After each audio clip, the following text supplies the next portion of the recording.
YouTubers, it's me, Tracy J, coming today with a new video for the Women's Wednesday Chat. You know, I love Women's Wednesday Chat because I get to answer all you guys' questions, and this Wednesday's question has to do with celibacy struggles. If you ever have a question, be sure you click the link below and you submit it at my website, alright? But this week has to do with celibacy struggles, and to be honest guys, this is a subject that I'm so passionate about because I have been celibate for almost 3 years, and guess what guys, it was the best decision I could have ever made, amen. So it's one of the greatest decisions that I made, and it helped catapult me into the woman that I am today. And so I want to give you some advice if you're one of those ladies out there who is struggling with your celibacy. The first thing guys I want to tell you, if you find yourself on shaky ground in your celibacy, is to control your mind. This is something that we don't do enough of. And I want to be honest with you, being celibate naturally doesn't mean you're celibate spiritually. There's been plenty of seasons where I was naturally celibate, not having sex with anybody, but spiritually my mind was infested with sexual things that I wasn't supposed to touch until I was married, right? And so I want to tell you, a lot of our issues first start in our mind. So if you are right now battling with pornography, battling with masturbation, battling with having sex, it's because it started in your mind. And you have to be willing to say, hold on, I'm going to cast these things down, even if it takes me 100 times. Cast it down, remove it, remove it, remove it. If you have to put on some praise and worship music, whatever you have to do, you need to start controlling your mind. Because if your mind is always focused on sex and marriage, or sex and this, and sex and sex and sex, if your mind is always focused on that, then trust me, you will begin to struggle. You will begin to fall to sexual temptation. And it tells us in the word to flee youthful lust. It didn't say jog away. It didn't say skip away. It didn't say look away. It said flee. So you have to be willing to, when those desires start to come, when you start to want to touch things that are not godly, guess what is? You got to run from those things. If that means running to changing the music in your playlist, if that means running and getting busy onto something that God has called you to do, if that means just getting active and getting out, walking your dog, whatever you got to do, you got to run from that. And how you do it is you control your mind, because the enemy will plant seeds in your mind, and if you're not careful, it will create a harvest, and next thing you know, you will be touching things, looking at things, and doing things that you know you're not supposed to do. So first off, control your mind.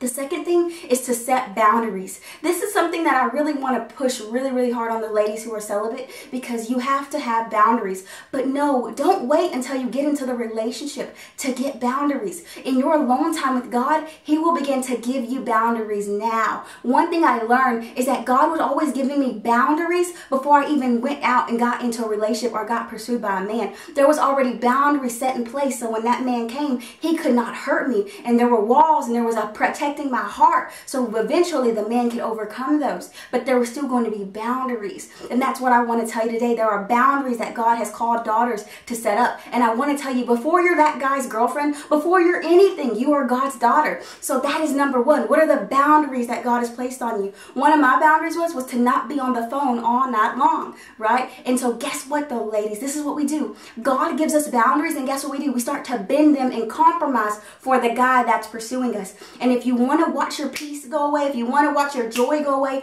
if you want to see how maybe I'm not walking in the presence of God enough because you have compromised your morals, I want to tell you, pick those things back up. Start over again. Say, God, you know what? I set down those boundaries you gave me, but I'm willing to try again. I've had to do that. So pick up your boundaries. They're powerful, and God is using them to protect you. It tells us in the word to not awaken love too soon, and that's why God has given us boundaries, not to keep us in bondage, but to keep us free.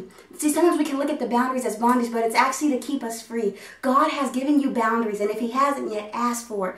But if you are someone who is celibate, or someone who isn't even celibate yet, boundaries are going to help you get in a better position so you don't keep falling into sexual sin. Ask God about those boundaries, what He has for you. Each relationship's boundaries may be different, but they're going to be very similar, okay? And trust me, the man that God has for you will not keep pushing your boundaries, but guess what He'll do? He'll lead you closer to those boundaries. And most of all, He will have boundaries very similar to yours, okay? So that's great. The next thing, guys, is remembering why you chose to be celibate. If you go back and look at some of my celibacy videos, this is a point that I always mention, because the truth is you have to remember why God called you on this journey. You got to remember the tears that you cried, and the nights you sat alone, and the things that God had to cut off of you. You have to be willing to sit down and remember these these things. Because when you remember it, then you will no longer compromise. You will no longer look at things and touch things and think about things. You will say, no, God, I would rather be free than go back into that bondage. No, God, I remember when I didn't have peace. I remember when I didn't have joy. I will not go back. I will not do anything to get out of your presence. So when you remember why you chose celibacy, when you remember, and see, for me, I get passionate because I know why I chose it. I remember the nights I cried. I remember the days I felt unworthy because I gave my body to a man that wasn't my husband. I remember when I gave my body to men that eventually didn't even want to date me. I remember how it made me feel unworthy inside. And I remember why I chose to be celibate, because I wanted to give my husband the best of me, not the worst of me. And so I want to empower you today, ladies, to remember why you chose this. Why did you choose to be celibate? What was the unction to make you move on celibacy? And the ladies who are not celibate yet, go ahead and put these 3 things in place. Control your mind, set boundaries, and most of all, remember why you think you should choose this. Why should I choose celibacy? Because guess what? It's going to help you. It's going to protect you. And God will be so grateful and pleased with you. Trust me, He will. But I pressure this so much on ladies because it starts in your mind. It starts when you don't have boundaries set up. Then guess what? You start to play with things that you shouldn't be playing with. And most of all, guys, you need to remember why you chose it. Don't let anybody come in and take away the thing that you've been working so hard for. Don't let any guy whisper anything in your ear to make you compromise on what God has called you to do. Don't do it any longer, daughters of God. If you are battling with these struggles, refocus back on God, get your mind under control, be firm in your boundaries, and last but not least, remember why you chose it. Well, guys, I pray you got uplifted and blessed by this video. I pray it inspires you so much. And last but not least, if you have some friends out there that are celibate, then share this video with them. All right? I love you guys so much. See you later.